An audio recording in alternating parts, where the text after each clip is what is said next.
اے میری قوم کے لوگوں، ایک ابلیسی جواب۔ باطل کی عادت رہی ہے کہ وہ اپنی ترویج کے لیے حق کی طرف نسبت کا سہارا لیتا ہے اور اس نسبت کی سند ایسی بیان کرتا ہے جس کو تحقیق کے معیار پر پرکھا ہی نہ جا سکے۔ اپنے گندے نسب کو چھپانے کی اور حق کے سرچشموں میں سے کسی سے اپنا سلسلہ جوڑنے کی جھوٹی کوشش باطل کا وہ شیطانی ہتھ کنڈا ہے جسے طاغوت کے چیلے صدیوں سے آزماتے چلے آ رہے ہیں۔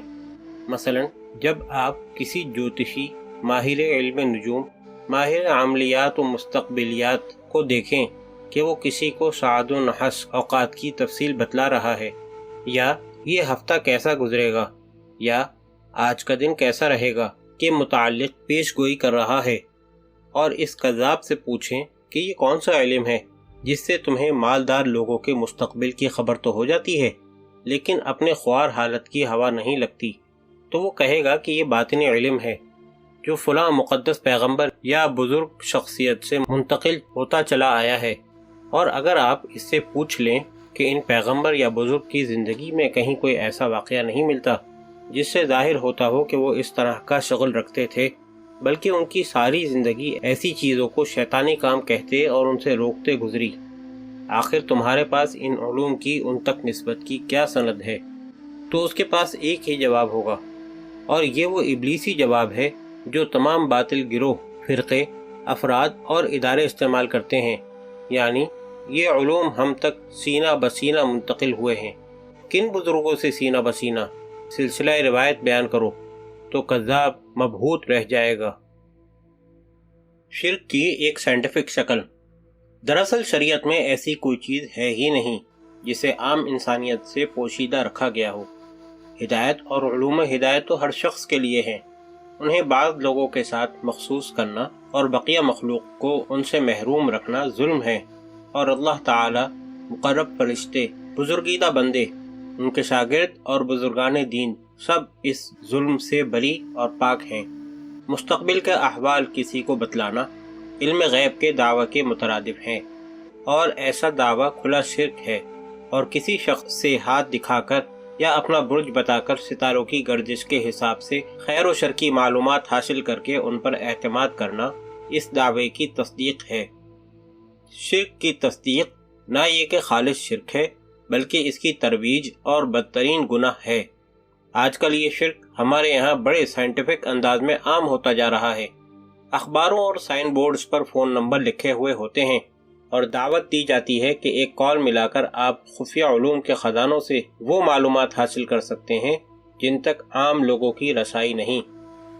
مختلف اثرات رکھنے والے پتھروں کے اشتہارات بھی دیکھنے میں آتے رہتے ہیں۔ یہ سب شرک فی الصفات اور شرک فی التصرف کی بدترین قسمیں ہیں جو یہود نے بابل کی جادو نگری میں واقع طلسم کدوں میں ایجاد کی تھیں، اور جن کے پھندے میں پھنسنے والا اپنی دنیا و آخرت تباہ کر بیٹھتا ہے۔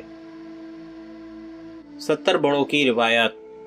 جب یہودیت کا نام لیا جاتا ہے تو اس سے اللہ تعالیٰ کے مقرب بندے سیدنا حضرت موسیٰ علی نبینا و علیہ الصلاۃ والسلام پر نازل شدہ دین موسوی مراد نہیں ہوتا، بلکہ اس سے محرف شدہ اور بنی اسرائیل کے دنیا پرست مذہبی پیشواؤں کی خود ساختہ موسوی شریعت مراد ہوتی ہے جو اللہ اور اس کے سچے انبیاء علیہ السلام سے بغاوت پر مبنی ہے۔ حب جاہ اور حب مال کے مارے ہوئے یہودی پیشواؤں نے شیطان کی پیروی کرتے ہوئے جو منچاہی شریعت وضع کی، اس کے مجموعے کا نام تلمود رکھا، اور پھر مذکورہ بالا مشہور زمانہ ہتھ کنڈا استعمال کرتے ہوئے اسے ان 70 بزرگوں کی طرف منسوب کر دیا جو سیدنا حضرت موسیٰ علیہ السلام کے ساتھ کوہ طور پر احکام الہی لینے گئے تھے۔ اس میں دستور یہود کے پاس 70 بڑوں سے منقول ان روایات کی کوئی سند نہیں۔ ان کے روحانی پیشوا جن سے علوم اسلامیہ پر ڈاکٹریٹ کی ڈگری کرنے کے لیے ہمارے ملک کا ذہین افرادی سرمایہ یورپ اور امریکہ کی یونیورسٹیوں کی خاک چھانتا پھرتا ہے، انہیں رازداری کا وعدہ لے کر سمجھاتے ہیں کہ یہ احکام تحریری نہ تھے، زبانی تھے اور سینہ بسینہ منتقل ہوتے چلے آتے ہیں۔ ان خفیہ رازوں کو انہوں نے سبعین کا نام دیا اور اسے یہودیت کی بنیاد قرار دے دیا گیا۔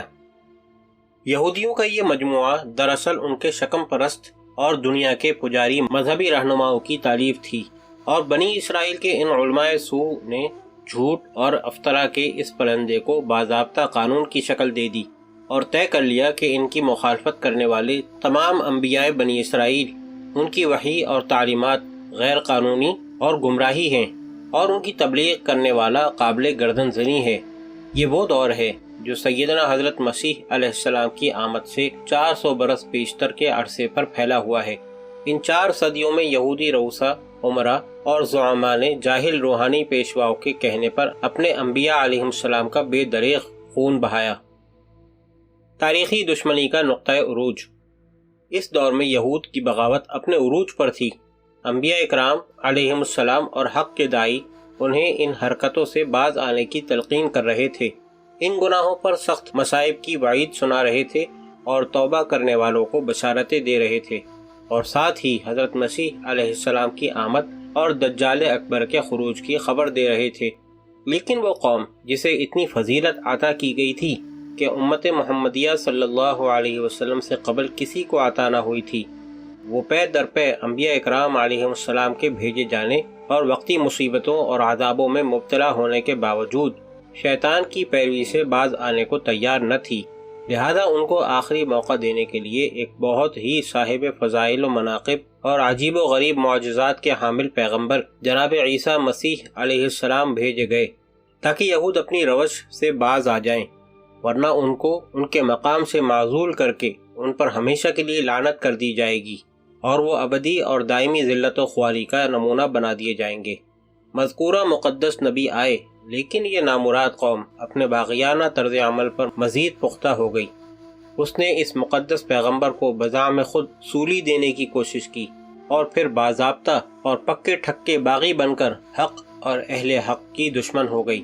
اس نے اس نظریے کو فروغ دیا کہ ہم آنے والے دجال اکبر یعنی المسیح الدجال کے منتظر ہیں، اور اس کے علاوہ کسی مسیح یا نبی کو اپنا دشمن تصور کرتے ہیں۔ اس موقع پر اس نے تحریف و تبدیل کی بدنام زمانہ عادت سے کام لیتے ہوئے مسیح صادق کی آمد سے متعلق بشارتوں کو دجال اکبر سے اور دجال ملعون پر آنے والے ابتلاء و آزمائش کو سچے مسیح پر منطبق کرنا شروع کر دیا۔ اس تاریخی دشمنی کا نقطۂ عروج وہ زمانہ تھا جب یہود کے 3 قبیلے فلسطین سے نقل مکانی کر کے کھجوروں والی سرزمین یثرب میں آ کر آباد ہو گئے۔ اے وہ لوگوں جن کے دل میں ایمان کی ایک رمق اور دماغ میں عقل کا ذرہ باقی ہے، سمجھ لو کہ اسرائیل کی طرف سے حال ہی میں مسلمان ممالک کے لیے ویزا کھولنا اور یہ کہنا کہ ہماری کسی مسلم ملک سے دشمنی نہیں، روئے زمین پر بولا گیا بدترین جھوٹ ہے۔